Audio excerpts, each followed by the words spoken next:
제3장 오르막길.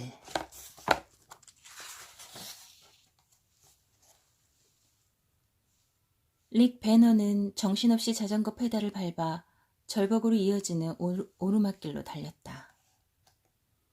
힘을 주느라 찡그린 이마에서 굵은 땀방울이 티셔츠 위로 뚝뚝 떨어졌다.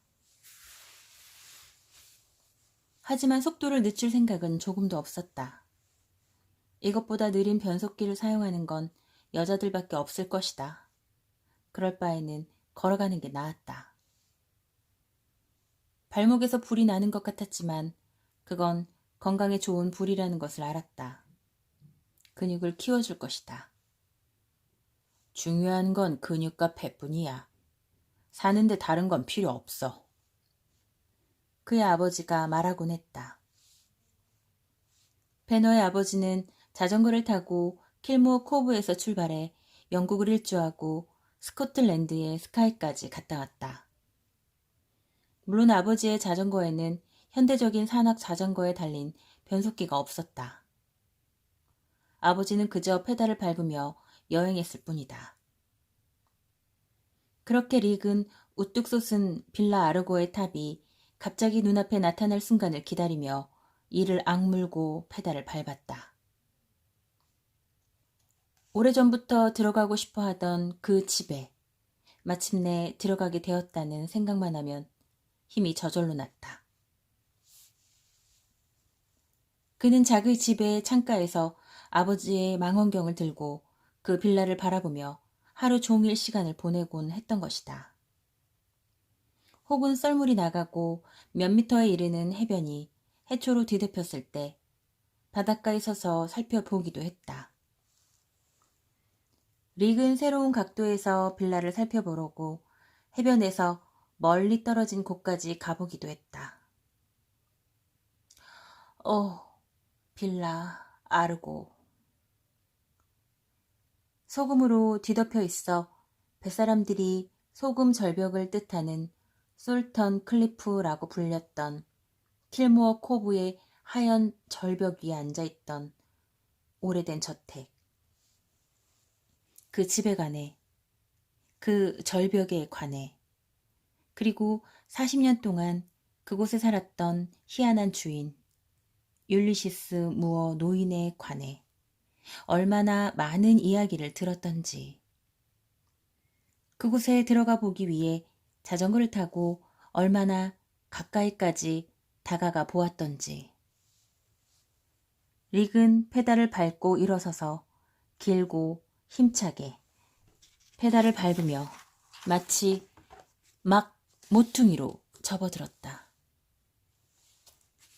그는 침착하고 조용한 소년으로 특별히 좋아하는 취미도 없었다.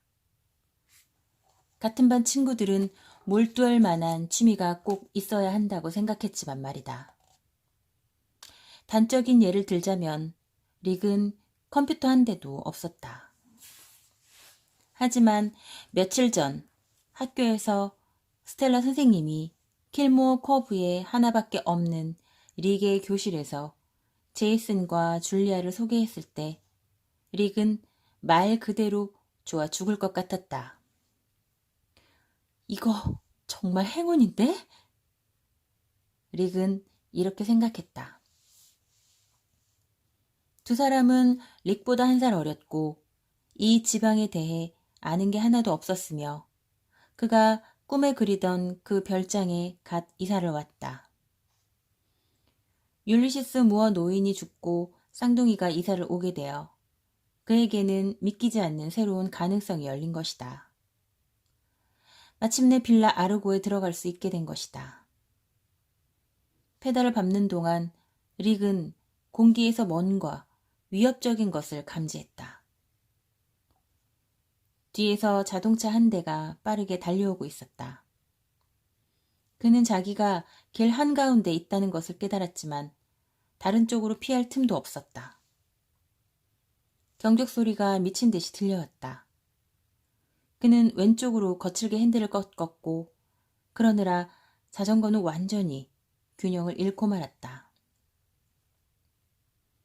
그는 광택제를 바른 자동차가 그에게 달려들어 앞바퀴가 코앞까지 와 있는 것을 흘깃 보다가 풀밭으로 굴러 떨어져 두 다리가 하늘로 향했다. 릭은 자전거 밑에서 몸부림을 쳐 밖으로 나온 뒤 화가 나서 거칠게 자전거를 일으켜 세웠다. 그리고 여전히 분을 삭히지 못한 채 길가로 올라가 그 도로의 무법자를 향해 주먹질을 해댔다. 운전 좀 제대로 해요, 젠장. 마치 그 소리를 듣기라도 한 듯 자동차가 길가로 다가오더니 요란한 브레이크 소리를 냈다. 대개 깽단이 나오는 영화에나 등장하는 검은 유리가 달린 대형 자동차였다. 릭은 침을 꿀꺽 삼키며 재빨리 자전거의 상태를 점검했다. 다행히 부서진 데는 없는 것 같았다. 그는 핸들을 잡고 자전거를 끌었다. 정말 미안하구나. 자동차에서 여자 목소리가 들려왔다. 어디 다친 데는 없니?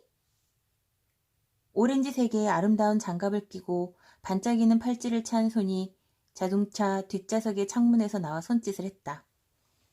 꼬마야, 미안해. 괜찮니? 릭은 꼬마야라는 말을 그냥 흘려들었다. 그리고 자동차 안을 들여다볼 수 있을 정도로 차에 다가갔다. 그는 여자의 긴 다리와 풍성한 빨간 머리, 다이아몬드와 에메랄드가 박힌 목걸이, 그리고 정말 숱이 많은 속눈썹 밑에 눈동자를 보았다. 갑자기 진한 향수 냄새가 확 풍겼다. 용서해주렴. 만프레드가 아직도 자동차 경주를 하는 중이라고 생각할 때가 있어서 말이지. 안 그래, 만프레드? 우리 꼬마 친구에게 사과를 해야 할 것 같은데. 네 생각은 어때? 만프레드가 차에서 내리려고 운전석 문을 열었다.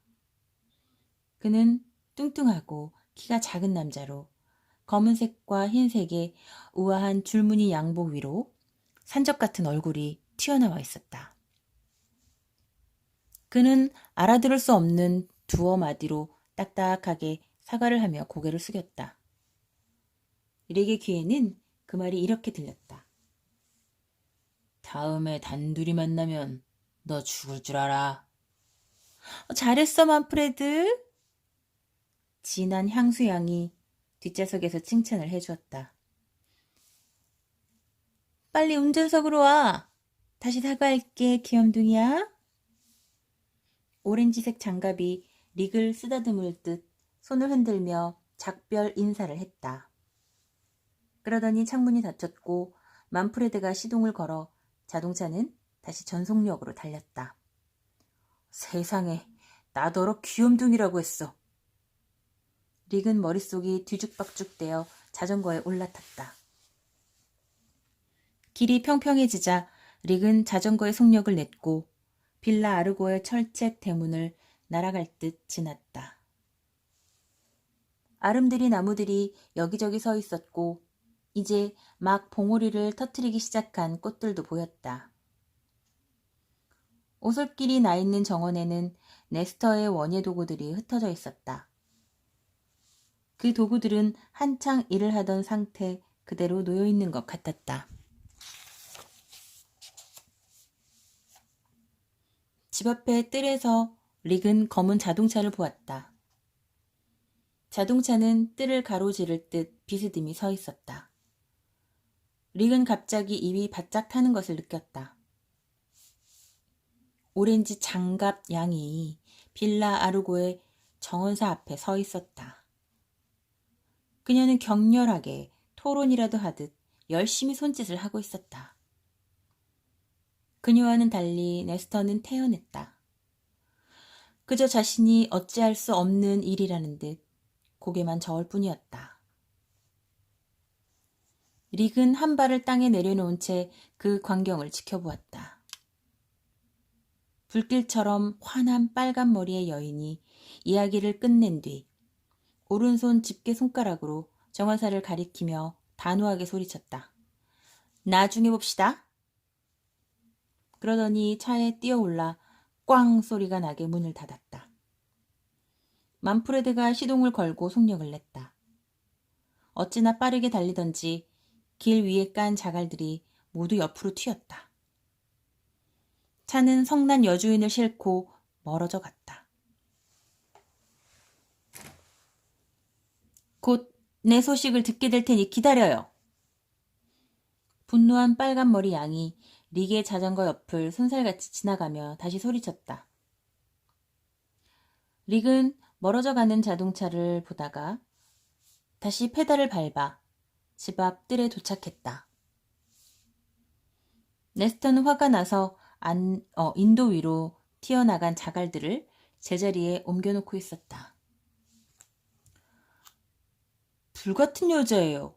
그렇죠? 릭이 네스터와 몇 발자국 떨어지지 않은 곳에 도착해서 이렇게 말을 꺼냈다. 네스터가 릭을 알아보고는 일그러진 얼굴에 미소를 지었다. 오블리비아 뉴턴 말이냐? 신경 쓰지 마라. 그러는 게 나아. 네스터는 깊이 한숨을 내쉬더니 완전히 평정을 되찾았다. 네가 릭 배너구나. 아이들이 기다리고 있을 거다. 집안 어딘가에 있을 텐데. 릭은 두려운 눈으로 빌라 아르고의 입구를 바라보았다. 계속 그렇게 자전거 위에 앉아있을 건 아니지? 릭이 들어갈 엄두를 내지 못하는 것을 보고 네스터가 말을 건넸다. 쌍둥이를 만나고 싶으면 그쪽으로 들어가서 부르면 돼. 그러더니 신경질이 나는 듯 다리를 절며 자동차 바퀴에 집 앞쪽 길이 얼마나 깊이 파였는지를 살펴보러 갔다. 알겠습니다. 감사합니다. 릭은 네스터에게 인사를 했다. 그는 자전거에서 내려 자전거 받침대로 자전거를 세워놓고 계단으로 올라갔다. 아마 이 계단이 처음으로 그를 집 안으로 안내해 줄 것이다. 그런데 잠시 후 자전거가 요란한 쇳소리를 내며 땅에 쓰러졌다. 불안해진 릭은 후다닥 계단을 내려갔다. 그제야 아까 비탈에서 굴러 떨어질 때 받침대가 휘어버린 것을 알게 되었다. 그는 한숨을 쉬며 자전거를 건물 벽에 기대 놓았다. 오블리비아 뉴턴에게 화를 내는 게 당연하다고 정원사에게 말해주고 싶었다. 하지만 어디를 둘러보아도 네스터의 흔적은 보이지 않았다. 다리를 저어도 굉장히 빠르네. 그는 혼자 이렇게 중얼거렸다. 그리고 이번에는 집 안으로 들어갔다. 제4장 집 안에서 릭이 들어간 첫 번째 방은 바다 쪽으로 난 긴 마루인데 조서실과 응접실 사이에 있었다. 절벽 쪽으로 난 커다란 유리문을 통해 들어온 햇살 때문에 방 안이 눈부시게 환했다. 벽에 달린 몇 개의 선반에는 책들이 쌓여 있었고 잡지와 신문들이 크리스털 탁자 위에 놓여 있었다. 방 한가운데에는 보통 크기의 여자 조각상이 하나 있었다. 조각상의 여자는 무릎을 완전히 덮은 그물을 열심히 수선하고 있었다. 여자는 꿈을 꾸는 듯한 표정으로 바다의 한 지점을 응시했다. 아름답지? 등 뒤에서 나타난 제이슨이 물었다. 그래. 두 사람은 오랜만에 만나는 사람들처럼 어깨를 두어 번 두드리는 것으로 인사를 마쳤다. 엄마가 이쪽으로는 가지 말라고 하셨어. 왜? 옛 주인이 그렇게 하라고 말했다나 봐. 율리시스 무어씨가 약간 이상한 사람이라고들 한다며? 제이슨은 청동으로 조각된 그물을 만지며 릭을 보았다. 그래. 그렇지만 이제 율리시스 무어씨는 죽었어. 만약 죽었다면 릭이 이마를 찌푸리며 물었다. 만약 죽었다면이라니? 무슨 뜻이지? 내 동생이 공상을 너무 많이 한다는 뜻이야. 줄리아가 두 사람의 대화에 끼어들었다. 안녕, 릭? 잘 왔어. 이번 인사는 꽤 떨어져 서 있던 릭과 줄리아가 각자 손을 흔들고 조금 어색하게는 웃는 것으로 끝났다. 남자와 여자라는 것만 빼면 제이슨과 줄리아는 놀랄 만큼 똑같았다. 밝은색 머리카락과 눈 모양이 똑같았고 심지어 입 양쪽에 보조개까지 똑같았다. 다만 줄리아가 조금 더 키가 컸고 제이슨보다 덩치가 조금 더 좋았다. 제이슨보다 더 빠르게 자라고 있는 것 같았다. 줄리아는 금을 쑤서넣는 여인상을 둘러싸고 놓여있는 소파에 털썩 주저앉더니 계속 말했다. 지금 제이슨의 말대로라면 우리 정원사 할아버지는 아무도 찾아올 꿈조차 꾸지 못하는 이런 곳에 숨어있는 연쇄 살인범일 수도 있다니까. 제이슨은 얼굴을 찌푸리며 이런 쓸데없는 대화의 주제를 바꿔보려고 했다. 내 동생은 있을 수 없는 일을 상상하는 걸 좋아해. 줄리아가 다시 말했다. 그게 좋을 수도 있어. 여기 이 킬모어 코브에서는 1년 내내 아무 일도 일어나지 않거든. 릭이 말했다. 줄리아는 킬모어 코브에서 아무 일도 일어나지 않을 수 있다는 사실에 놀라서 몸이 굳었다. 어쨌든 이곳은 피신을 하기에는 완벽한 곳이지. 내가 알고 싶은 건 이거야. 너희 생각에는 이 집의 방이 몇 개인 것 같니? 100개? 릭이 물었다. 제이슨의 얼굴이 환히 밝아졌다. 너한테 비밀 한 가지 털어놔도 될까? 내 생각에 이 집에는... 그만둬! 줄리아가 재빨리 말했다. 하지만 이미 화살은 날아가 버렸다. 이 집에는 뭔데? 이 집에 유령이 있는 것 같아. 제이슨이 만족스러운 듯 이렇게 말을 마쳤다. 넌 유령을 믿니? 줄리아가 소파 위에 올라서며 물었다. 릭은 자기가 남매 간의 싸움에 끼어들게 되었다는 것을 알아차렸다. 제이슨을 실망시키고 싶지도 않았고 줄리아에게 바보같이 보이기도 싫었기 때문에 이 상황에 맞을 가장 적절한 대답을 생각했다. 어떻게 유령이 존재한다고 생각하게 되었니? 릭이 제이슨에게 물었다. 집에 아무도 없을 때 2층에서 발걸음 소리를 들었거든. 발걸음 소리 말이야. 알겠니? 줄리아가 얼굴을 찡그렸다. 그래. 오늘 밤에도 쇠사슬 소리, 비명 소리, 갑작스러운 웃음소리 같은 것들이 들릴 거야. 왜 그렇게 말하는 거지, 줄리아? 분명히 말하지만 2층에서 발소리를 들었어. 난 아래층에 있었고 누나도 아래층에 있었지. 다른 사람들은 모두 밖에 있었고. 네가 알아둬야 할 게 있어, 릭. 줄리아가 제이슨의 말을 잘랐다. 제이슨이 정말 바보 같은 책을 엄청나게 많이 읽었다는 거야. 너 괴물을 쫓아버리는 런던의 어떤 사람이 그린 만화 아니? 릭이 고개를 저었다. 그는 괴물이 나오는 만화 같은 건 전혀 좋아하지 않았다. 그만둬! 줄리아가 신비한 메스메로 박사를 런던의 어떤 사람이라는 식으로 표현했기 때문에 화가 난 제이슨이 소리쳤다. 그리고 릭에게 줄리아가 말한 것 중 잘못된 내용을 수정했다. 하지만 킬모어 코브의 소년 릭은 정말 그 박사 이야기를 한 번도 들어본 적이 없는 것 같았다. 어쨌든 그 박사의 머릿속에는 흡혈귀, 밤마다 늑대로 변하는 인간과 유령밖에 없어서 제이슨은 빌라 아르고에도 그런 게 있다고 생각한다니까. 그리고 그것의 정체를 확인할 수 있다고 믿나 봐. 줄리아의 말에 릭이 제이슨에게 물었다. 정말이야? 제이슨이 고개를 끄덕였다. 율리시스 무어 노인의 유령이야. 릭이 몸을 떨었다. 그러니까 노인의 유령이 아직도 여기에 살고 있다는 거야? 이 안에서 아직 완성하지 못한 일을 남겨두고 세상을 떴기 때문이야.